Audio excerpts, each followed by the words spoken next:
My name is Val Boston. Been asked to facilitate or moderate this panel discussion. I'm excited to be able to do that. I lead a consulting practice in Charlotte, Boston and Associates LLC.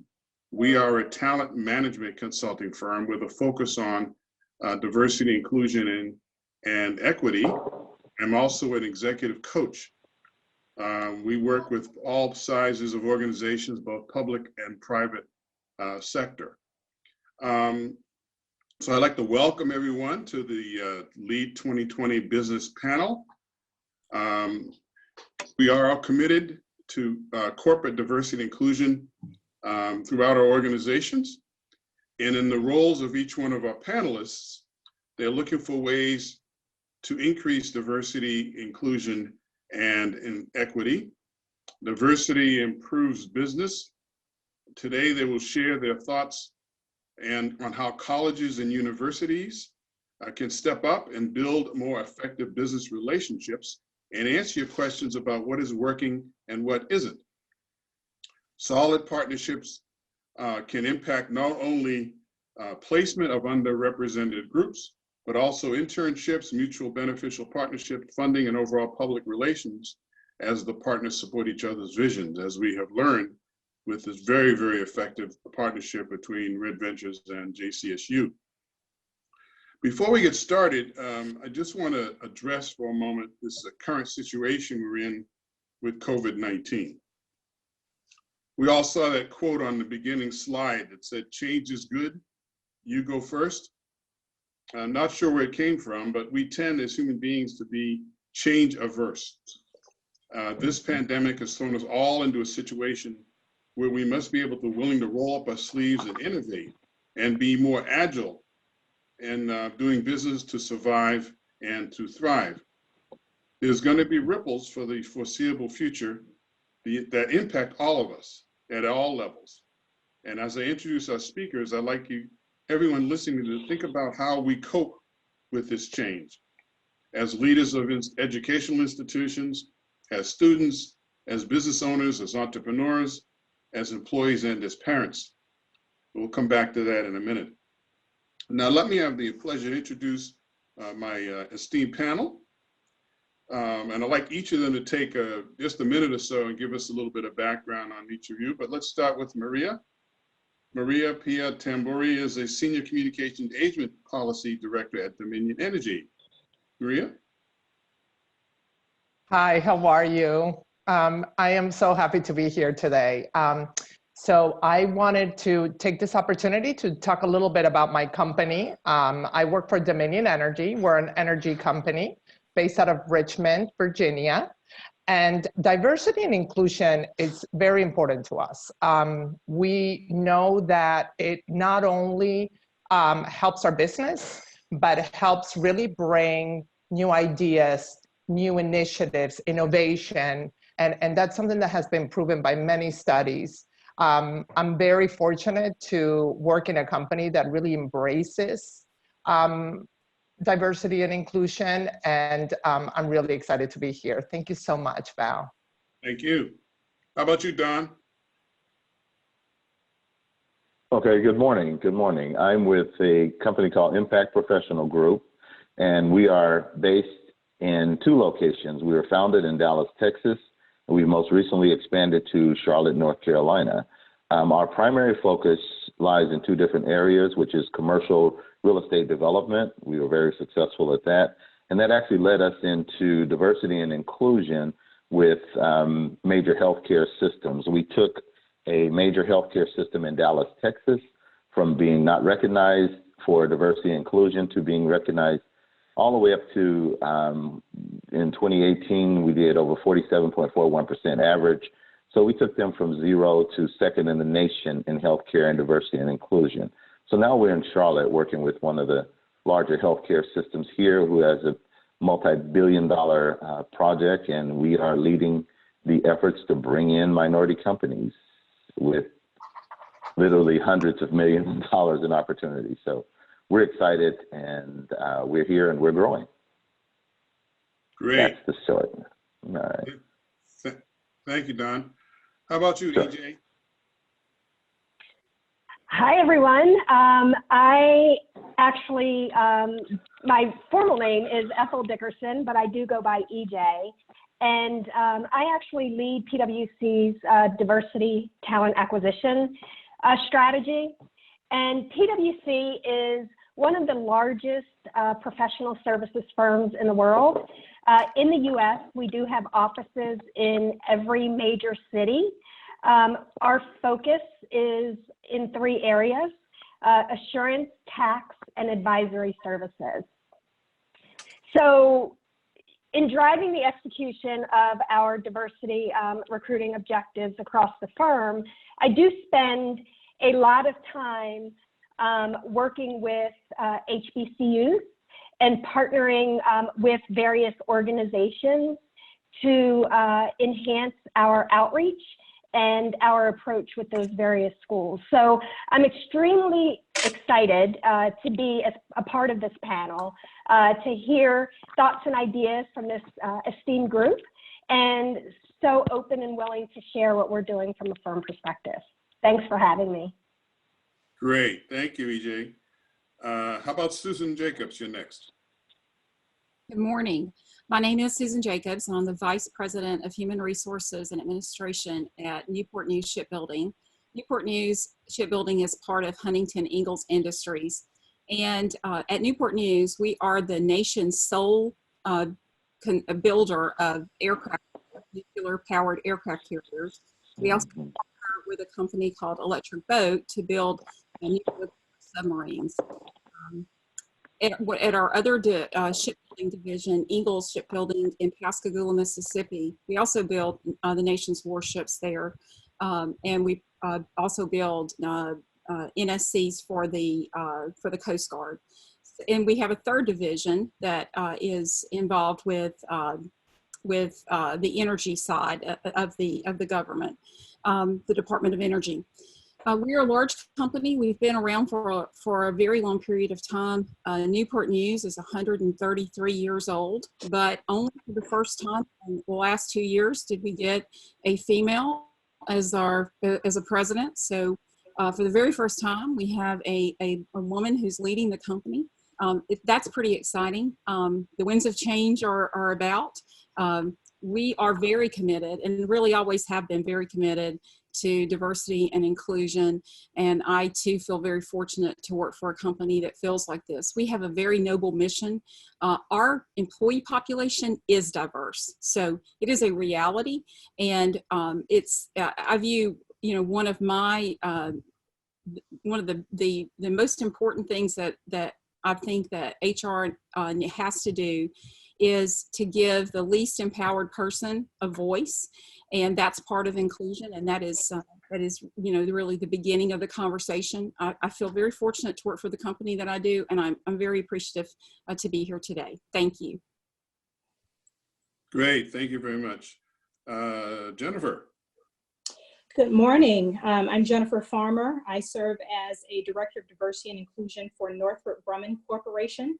I support 2 out of our 5 business sectors, one being defense systems sector based in McLean, Virginia, as well as our space systems sector based in Dulles, Virginia. We also have aeronautics based in Redondo Beach, California, and mission systems based in Baltimore, Maryland, with sites all over the world. We are a global security company. We are about 85,000 plus employees across the world, and our main focus is our national security. And I'm very happy to be with each of you this morning. Diversity and inclusion is very core to our business. We are very fortunate to have a CEO, Kathy Ward, our very first female CEO, as well as her executive leadership team that's very committed to diversity and inclusion.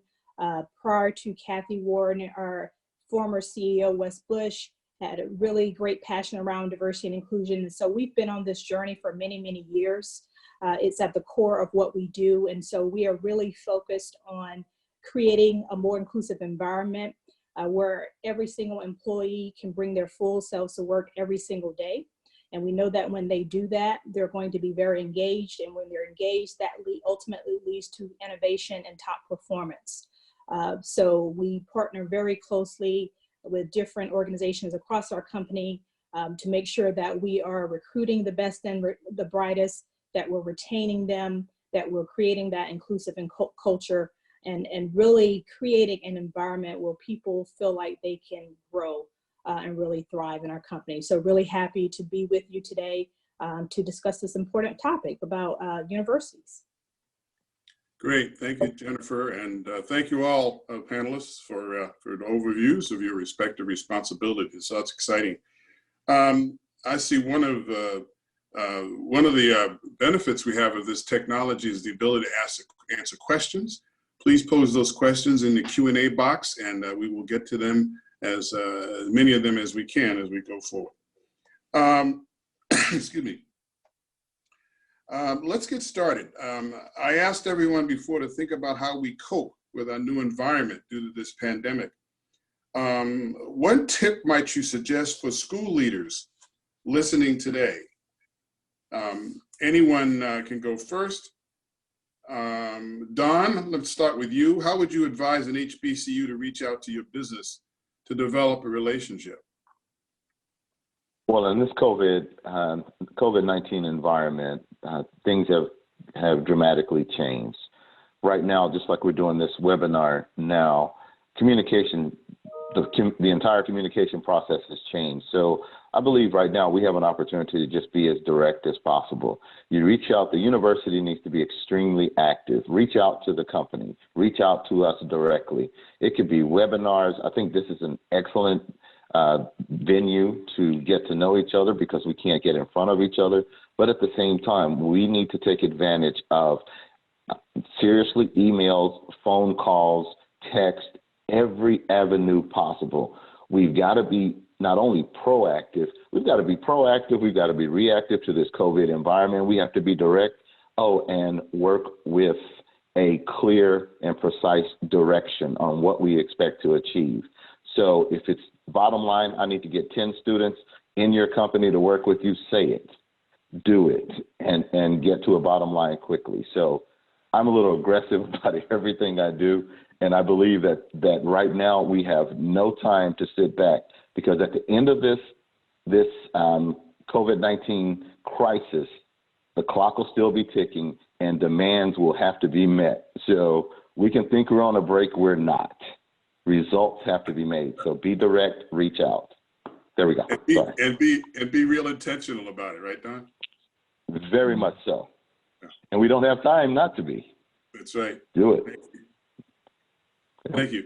Anyone else in response to that question?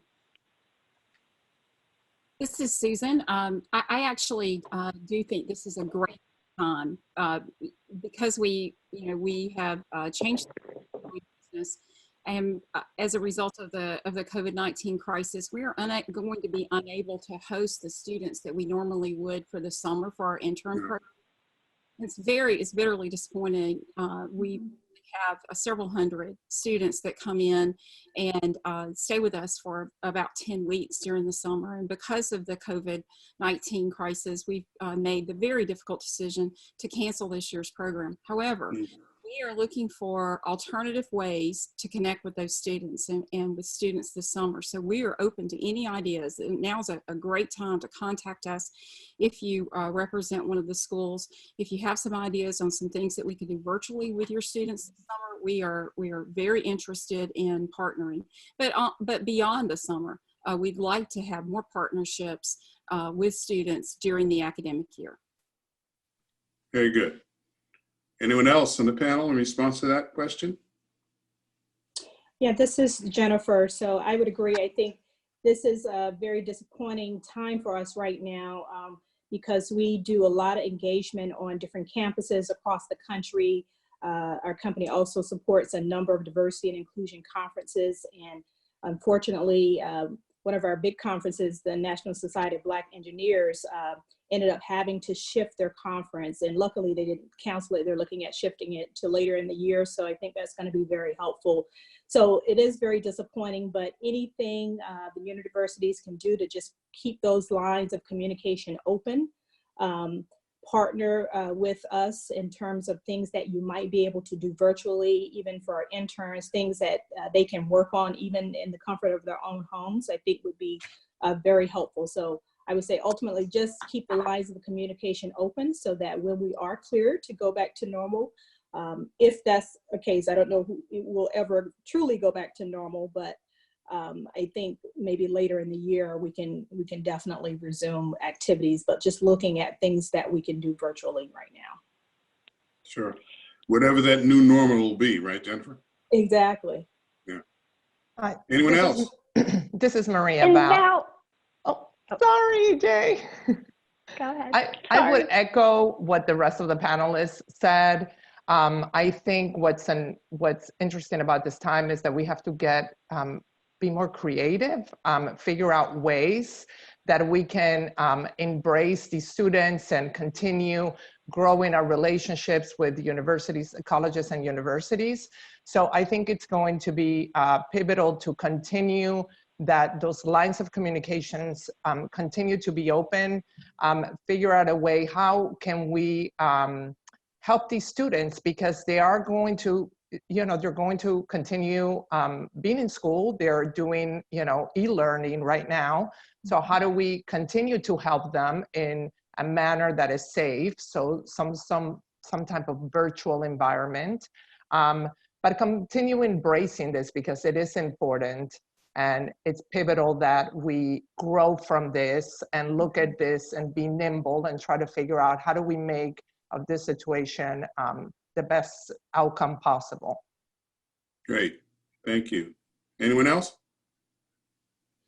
And Val, I don't want to pile on, but I was just going to say creativity is key right now. And there is something positive coming out of this in the way that we engage with our institutions of higher learning, and it's forcing us, Maria, to your point, to get creative.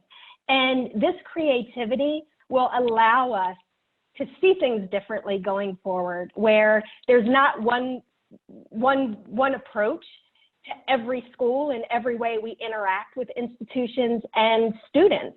So I would say, take this as a learning opportunity as we move forward and do get back to our new normal, whatever that might look like, and look for different ways to engage with these campuses and to engage with the students. Great, very good, very good. Staying with you, EJ, did any of you, and I'm starting with you, EJ, involve any university leaders in drafting your corporate D&I plan? Actually, yes, we did. And I can speak specifically from a recruiting perspective because that's my wheelhouse. And, I started in this role 2 years ago. And one of the first things that I did when I started in this role was expanded our HBCU strategy from just a handful of institutions to now we're working with about 35 of them. And when I was looking to develop that approach, when PwC was saying, listen, how can we engage in a more meaningful way with HBCUs, we actually held a design thinking session. So we actually had some of our strategists within the firm work with us in helping us to develop that strategy. And in doing so, we did include faculty from various HBCUs that we did have a relationship with, and somewhere we didn't. We also included students, students that interned with us, students that were on campus that we were meeting as we were interacting with them on campus. And we also engaged HBCU alum that works for PwC as well. And we came together, we got input, we talked about things like what's most needed, what could we do differently, what could really, really make an impact at these respective schools. And it really helped us gain insight. In addition, last summer, we held our first annual HBCU Faculty Forum. And we're holding our second annual HBCU Faculty Forum this summer. Again, in the spirit of being agile, we are hosting a virtual forum this summer. During that forum, we were actually able to provide the faculty with knowledge and resources around what we do as a firm. And we also were able to gain invaluable insight from the faculty as it relates to what we can continue to do to develop our strategy on those campuses. And then honestly, you know, we also worked with some of our partners who had been doing things well and who had also been engaging with the universities to continue to help us develop the strategy. And then once we did it, we actually had, and in design thinking, you do something called user testing. So we actually did user testing. We came up with our ideas, and then we went back to the user group to test the ideas and actually see what their thoughts were and get their feedback. Mm-hmm. Very good, very good. Anyone else that may have engaged university leaders in helping them develop their D&I strategies and plans? Well, I can add just a little bit about my story. I was not intentional about diversity at all. So as an entrepreneur, I had major projects going under construction, being developed, multi-million-dollar, just, you know, $200, $300, $400 million projects, just very large projects. And literally, I had my mother ask me, well, what's your diversity strategy? And I looked at her like I was a lost lamb. I was like, what? I'm just building. She says, you need some minorities on the job and in key roles. So with listening to her, I actually ended up engaging my father-in-law, who is a dean at Southern University in New Orleans. And he gave me a little bit of guidance on how to access the faculty, the staff, departments. My primary focus was construction at the time. So he put me in direct contact with the deans and the leadership at the university. So that was really the foundation of mine. But you'll find with me, I'm more of a get the job done. So I wanted people to be on the project. They helped me get that lined up, and it helped me understand how HBCUs actually operate. So mine was more of a reaction to, well, your mom said you better do it, so I did it. Well, there's the learning, isn't it? Always listen to mom. Oh, yes. Very good. Anyone else on this particular question? Okay, Maria, let me tee this one up for you. What is your company doing to support creating a diverse and inclusive future workforce? Thank you so much. So we are doing a lot. Like I said at the beginning, you know, we have been working on diversity and inclusion for some years. It's in our fiber, who we are as a company. One of the things that we are mostly proud of is something we started last year, and it's called the Student Diversity Conference. So we brought in 125 students. It took place October of last year, 74 schools, 54 majors across 26 states, including the District of Columbia and Puerto Rico. We brought him into Richmond to spend 2.5 days at Dominion Energy, really learning about the company, learning about who we are as a business. It was an incredible conference where our senior leadership actually spent a lot of time with the students to really telling them that this is not just, you know, something that is important to us, but you know, that our CEO came in to talk to the students and really told them, we are embracing you. We really want you to learn who we are. At the end of the conference, it was very successful. It was really incredible how these students were, you know, using Twitter and LinkedIn to really communicate about their experience, which is something that we know that young people today love to do. But we had 97 students that received offers, internship offers, and out of 125. So it was great. So this is something that we are, as we talk about how do we do things, how do we get creative in the way of letting these students know who we are as a company, that we are an energy company, that we have many different fields that are currently available to work. You know, you have from engineers to communications specialists to HR to cybersecurity. I mean, it's a really broad set of careers that are available to them. That was one of the ways that we brought these students together to show them who we are as a company. And it was incredibly successful. We're happy to say that we're gonna have it again this year, and we're really excited. It's in October, so we're crossing our fingers, obviously looking at what's happening today. But that's one of the examples of something that we are very excited about that worked incredibly well. We also have scholarships that we offer for students. We have about 300 interns a year that we host in 20 states where we have, where we are currently in our footprint. So those are some things that we're doing as a company. Great, fantastic. Anyone else in regard to this question? What are you doing to prepare for this, for the future workforce from a D&I standpoint? So this is Jennifer. We do a lot of things, not only at the university level, but also at the K through 12 level, where we're going into schools and really having those STEM conversations and STEM competitions and things of that nature. On the university level, we're doing a lot with the university in terms of providing a number of scholarships for students, internships, also providing them professional development support throughout the year as being one of our scholars.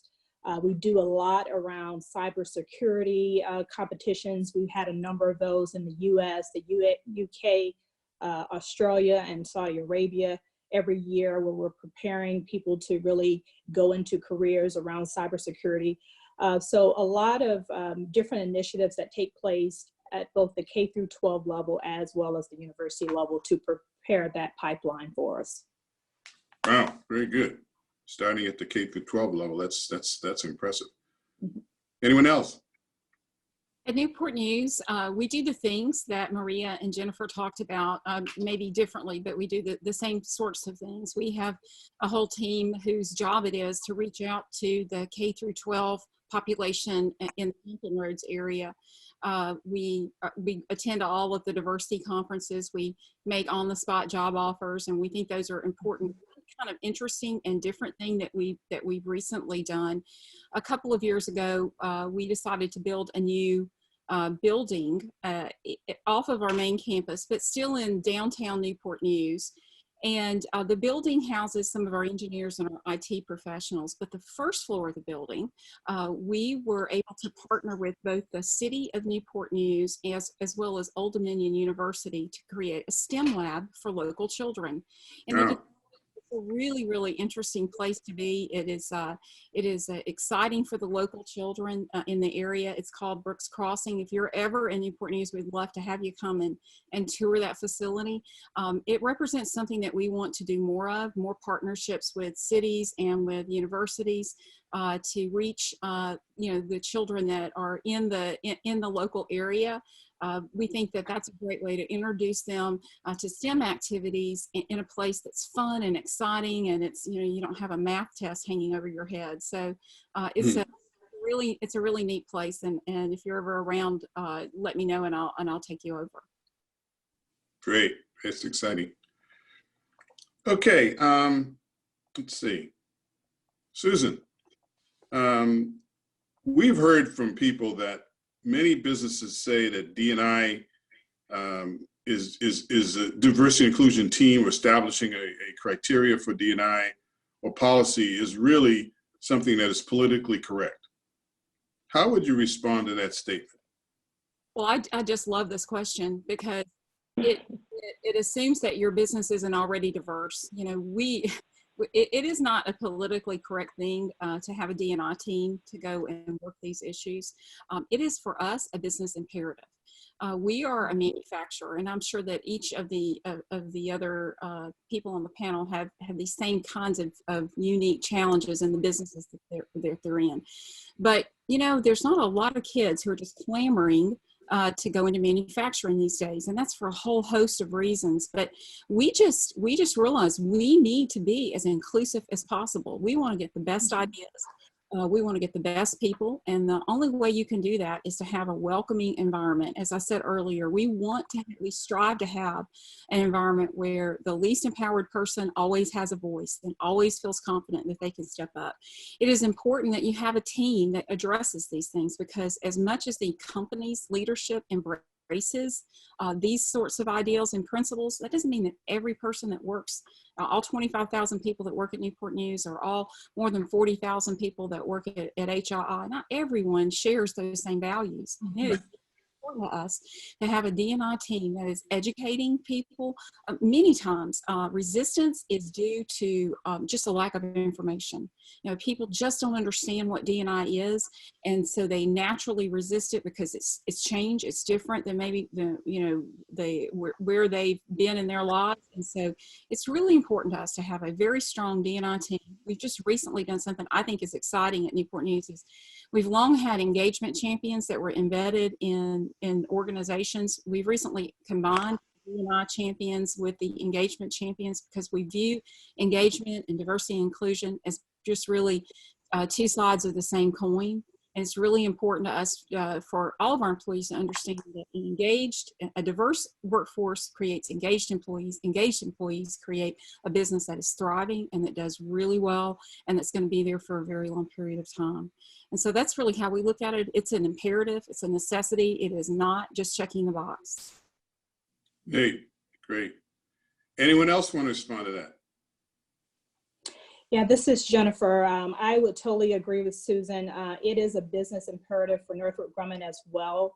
You know, it's really about how do we not only recruit that top talent into the organization, but how do we retain it? Because long gone are the days where people maybe Google and see whether or not you're a Fortune 500 company or if you're at the top of your industry. They really want to understand your overall commitment to diversity and inclusion. They want to understand, like, what is your corporate culture like? Can I see myself there? Can I thrive in this particular setting? And so we focus a whole lot on building that inclusive culture where every single person can feel like they can bring their full selves to work every single day and be productive and feel like they belong. And, you know, I talked about this earlier. When people feel like they're included and that they belong, they're going to be more engaged. And so when they're more engaged, that ultimately leads to that innovation that really drives our company. And so we have a number of different initiatives. And one of the things that got impacted by the COVID-19 reality here is that we have every other year, we bring together 400 high potential women from across the company for a women's conference. And that was one of the things that was going to take place next week, actually. So we're a little disappointed that that won't be taking place, but it just goes to show our overall commitment. We also do a diversity and inclusion conference where we bring together our different D&I leaders from across the company and ensure that they stay fueled and engaged and making sure that they understand the trends and research that are happening so that they can really take that back to their respective organizations and continue to build that culture that we're looking for. Great, thank you. Anyone else regarding this D&I being a flavor of the month, so to speak, or politically correct? Well, I'd like to just add one of my experiences. No, ladies first. Oh, no, thank you, Donaldson. I'm always interrupting someone. I was just going to say our U.S. chairman, Tim Ryan, he set the tone at the top. And he was one of, or actually the CEO that got a collected group of CEOs together as part of the CEO Action for Diversity and Inclusion. And with that, again, he has made it known that this is a strategic priority for PwC. And we have embedded it. As you can see, my role is solely focused on the diversity recruiting. aspect, we have a diversity team in place that's focused on the development, advancement, and retention, and creating that sense of belonging for all of our people. From the time we meet someone on campus or meet them through our experience recruiting relationships, through the time that they onboard and join the firm, there is, and unfortunately sometimes leave the firm, there are components that are embedded into each of these areas to ensure that we are driving those areas of development, advancement, and retention within our organizations. We have various programs, both from a recruiting side to help, like we talked about earlier, with early success. We have programs once our folks come on board to focus on early success strategies when they join the firm. And then we have different programs and events and that are available to our staff through each promotion cycle. Diversity and inclusion is also embedded into our leadership development experience, which is how we evaluate all of our people. So we're holding true to it, and it makes me proud. More than lip service, right? More than lip service. Great. Go ahead, Don. Well, one thing I just want to say to the panel, I am so excited to hear words and a commitment to belonging. I mean, that is the evolution of all the way from the civil rights, the EEOC, to diversity. This is really bringing it full circle, saying we belong here. So I just want a comment to that. That really excites me. My basic experience with diversity and inclusion, you know, I was lucky or blessed to say that I started with the healthcare system. So when they said, look, we need a diversity and inclusion program, okay, being a developer, developers have a little bit of attitude. So my first question to them was, why? Why do you need it? And they said, well, the reality for us is we treat everyone, our entire community. It's a community effort. So therefore, it helps that we have people that look like the people we're serving. And also, as we grow, we need creativity. We need new ideas. We can't be stagnant. So we need everybody to be a part of this. And that was the answer that I needed. And I saw that commitment. And I said, okay, I'm going to test this. Because something also happened when we started our diversity and inclusion program. You know, here's a reality. And oftentimes when you say diversity and inclusion, let's just stop with the diversity part. Some members of our community says, well, that's something for them and not for us. Sure. So I'll just call it out. It's the majority. They'll say that. And you know what? We had to think about that. That is so true. That is so true. So we did a couple real soft things. We said, one, we're going to add small businesses who are majority owned. We're going to add them to our evaluation of participation. That's it. Now, we still measure diversity and inclusion like it has to be because it's the highest disparate market, which is minorities. But we added a service for small business entities. So what do? We brought the entire community together. So then we changed. I said, okay, look, we're going to have diversity and inclusion, but we want our program to be led with, it's going to be called the Community Impact Program. Guess what? We eliminated obstacles. We got buy-in. And then actually we got buy-in all the way up the board, to the board. So diversity and inclusion is exactly what we do. We've evolved to belonging. We bring that in, but now we have a platform where everybody sees we can actually work together, and it is important to the life of our industry, which is the healthcare industry. So I'm gonna cut that off there. Great, thank you, thank you. I'm watching the clock here too to make sure we're sticking to our time window here. Hey, Maria, I've got one for you. What's the most important step schools can take to ensure students are work ready? Yeah, that's a great question. I think there's a couple of things that I wanted to point out on this question.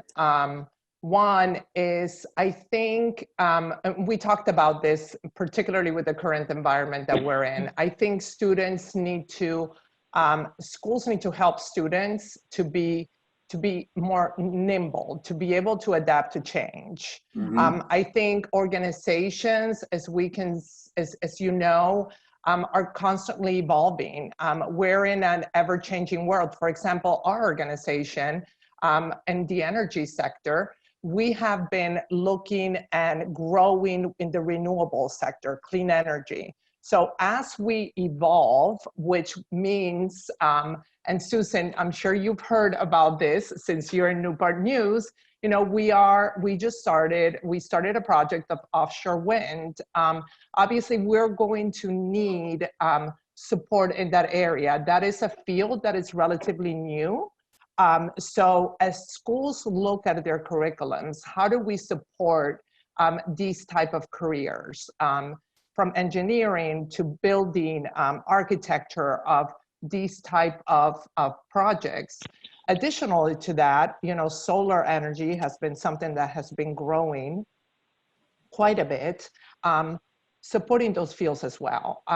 Coming with these different energy sectors that are growing, also the talent need is going to be great in the coming future. So as schools look at their curriculums and look at the different fields and look at the growing sectors that businesses currently have today, I think adapting to that change is pivotal for the future of our talent pool. Great. And those are just a few examples. Sure. Anyone else for this question? Val, I'm sorry, EJ, go ahead. No, I was just going to say just a couple of more things. I think in addition to what Maria said, I think this environment today that we're living in has shown us that digital skills are extremely important. So, you know, one of the things that I would say is, you know, really making sure that the students have the digital skills that are necessary in today's ever-changing world. I heard, I think it was Braxton on the last session, talk about confidence. And I would also really encourage the schools to promote leadership and leadership opportunities so that the students have the confidence in really, you know, owning their success and helping to drive the success of others. In professional services, actually, on day one, once they come on board, they are leading themselves and they are leading others. You know, whether it's even as a first-year associate here at the firm, you know, they may have the opportunity to manage interns.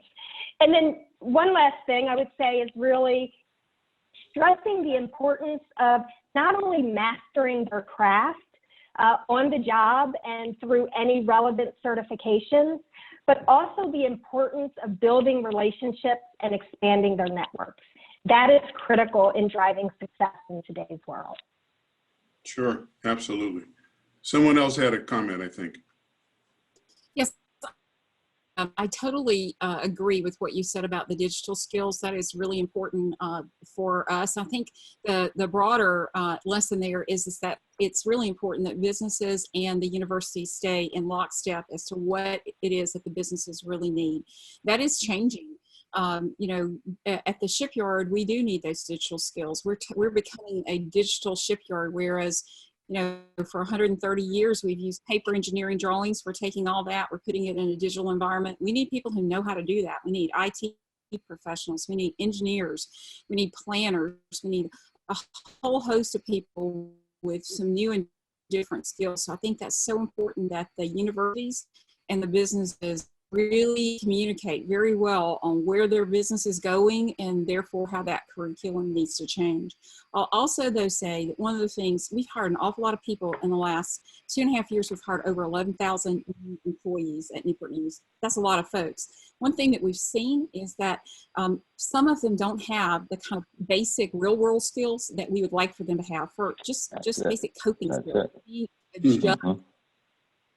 Things change and environment, being able to take feedback and use it in a way that is constructive, as opposed to allowing feedback that they may perceive to be negative to derail them. Those kinds of things, I think that the universities can step in and help us with. I think it's really important that they do that. Great. Yeah. Can I add a Val, can I little bit jump? Oh, I'm sorry. Oh, okay. Can I jump in and I agree with Susan completely. I think the other aspect that I think would be important to look at is also how when a student when you come into the workforce, realizing that mobility is not always upward. As you look at your career, look at some alternate, I mean, you have two choices. You can, stay within your course of whatever your major is and just move up the ladder, or really be able to learn a business and do those lateral moves and try to really learn from the business ground up. Maybe taking those type of jobs is not a bad thing, but for schools to really be able to foster and communicate to students that lateral move within an organization is actually incredibly positive, because it makes you a more well-rounded individual, knowing the business from the ground up. And I think that's something that as you talk to new employees, they always have that fear of those lateral moves that are actually great for your career. So I think that's another thing that, as I was thinking about that question, I think it's very important. Don, you had a comment? Yes, real quickly. So I'm going to add to both Susan and Maria's comment. The bottom line, this is what I believe should happen. When a student is actually enrolled on campus, they're paying their tuition, and they pass that first semester, the university itself needs to be very, very intentional. I think you should be more aggressive and start approaching the businesses, these entities that you have here right now and more, and align those students. I mean, the first semester, align them with some opportunities that they can start working within these businesses, doing something. I know we look at interns for later on. How many people drop out after the first year? Why? Why do they do it? Some of them are lost. Why don't we go ahead and get them engaged, find a program right now so they start seeing and getting real life work experience. If I'm an engineer, which I was, or I am, I'm an engineering student, what does it help me to be flipping burgers during the Christmas break? How about aligning me with something that may help me, even if it is an internship that pays just a little or nothing? I think we need to be more aggressive and, again, more intentional. Let's get them to work, because the worst thing is get a 4-year graduate, all they know is theory, and I have to teach them my application. Now my learning curve is real high. I'm investing in them, and, oh, guess what? I have to evaluate that. Now that I put 2 years investment in learning for them, they will turn around and look, and, well, they're at the company across the street. So I prepared them for someone else. Let's start that very early on. Get them an idea of what the workforce is like, what needs to happen. How do I dress? When I was in college, I wore polos and jeans. That's all I knew. Went to my first interview, I had to borrow a suit. Let's get them acclimated early in the beginning. Why waste time? I just think we need to be more aggressive and intentional. There we go. Good point. Thank you. Okay, again, watching the clock here, I want to be conscious of that. Sure. I'm going to jump to another question. EJ, what do you view as the most critical element of a relationship with a minority serving university?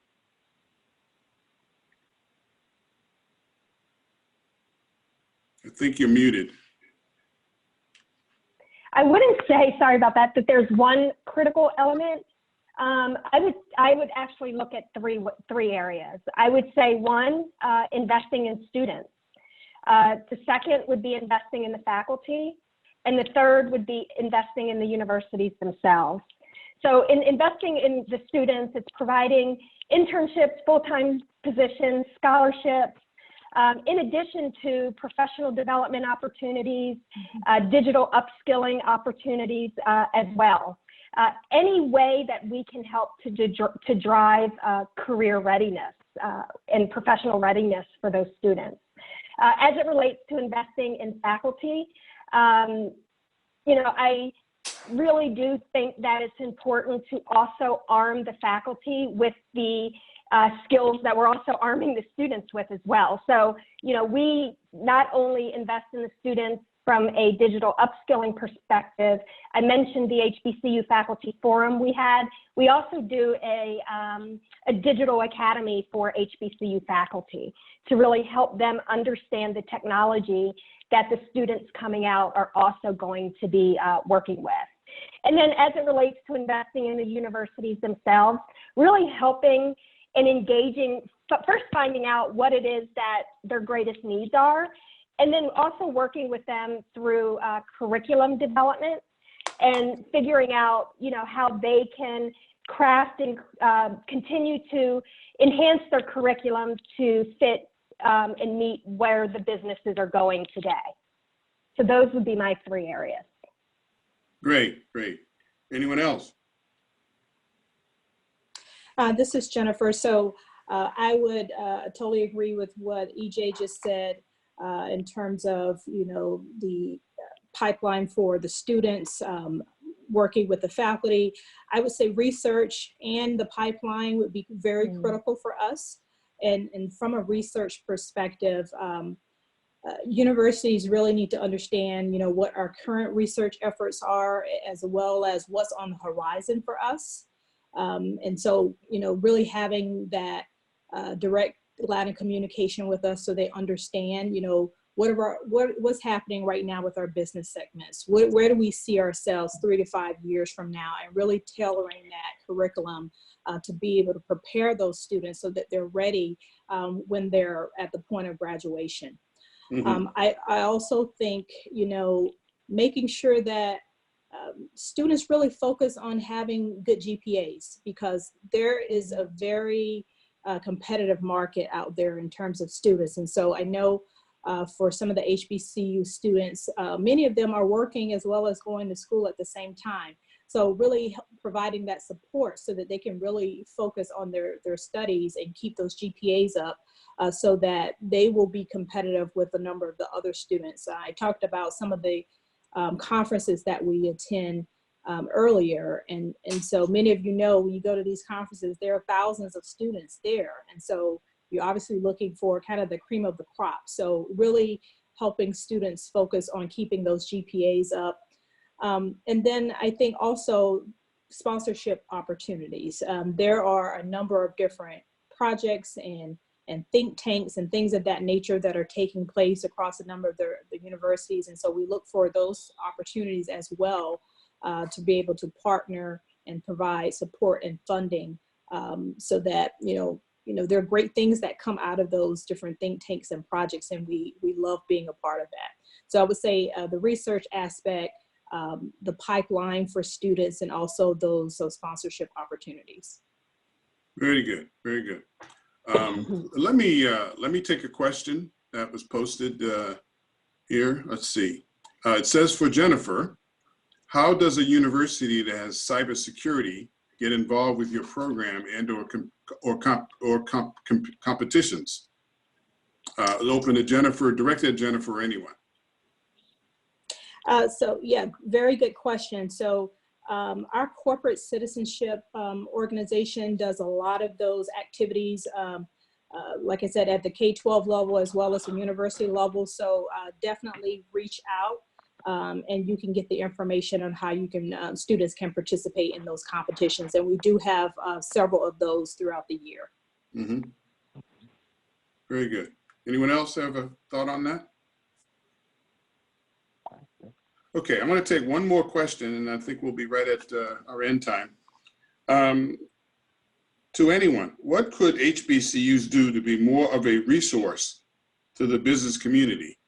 And conversely, what could your business do to be more of a resource to the minorities serving education community? Just be more aggressive and more intentional. We as a business, we want your graduates, but I am a strong believer that we need your freshmen, sophomores, juniors, seniors. We need them all. If we do that, we're going to graduate some of the best people out there in the market. So just the university, be more aggressive, and we need to be more aggressive. Yeah. So. Yeah, I think that obviously leads to stronger partnerships, but both ends are being aggressive, to use your word, Don. It certainly should lead to a better outcome, right? I agree. Great. Anyone else? 100%. Yeah, I would second what I think we talked about it quite a bit. And EJ talked about the fact that, you know, making sure that we work closely to adjust curriculums and, you know, really be able to communicate the need of the businesses in various communities. And I would also add, you know, our company, Dominion Energy, also partners with universities to have interns not only at the junior and senior level, but really sophomores and sometimes freshmen that can come in and intern for our company. And that really gives us an opportunity to mentor these students as they go through their career and the 4-year college experience.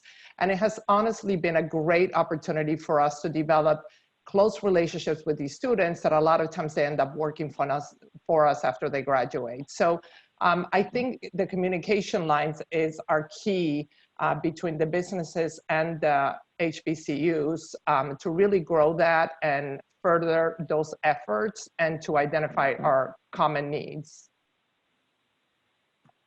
Very good. And I'll just add to that really quickly. I think really just having that true partnership. I think in the cases where we've had those really true partnerships with universities, we've seen a lot of success. We've had some situations where we've actually developed scorecards for both the university and on the business side, so that we can really show that, you know, there's some accountability here. I think keeping those open lines of communication open throughout the year, you know, not just during recruitment time, but, you know, various times throughout the year to bounce ideas off, to understand what we need, and also for us to understand what universities need. So I think keeping those lines of communication open are really critical in building those true partnerships with institutions. Great, great. Well, that's about our time we have available to us for this conversation. I think it's been a lively discussion. I appreciate all of your panelists' participation. Hope this conversation sparks some ideas to improve partnership building efforts on both sides of the aisle. Stay tuned at 11:30 for the presidential panel. Thank you.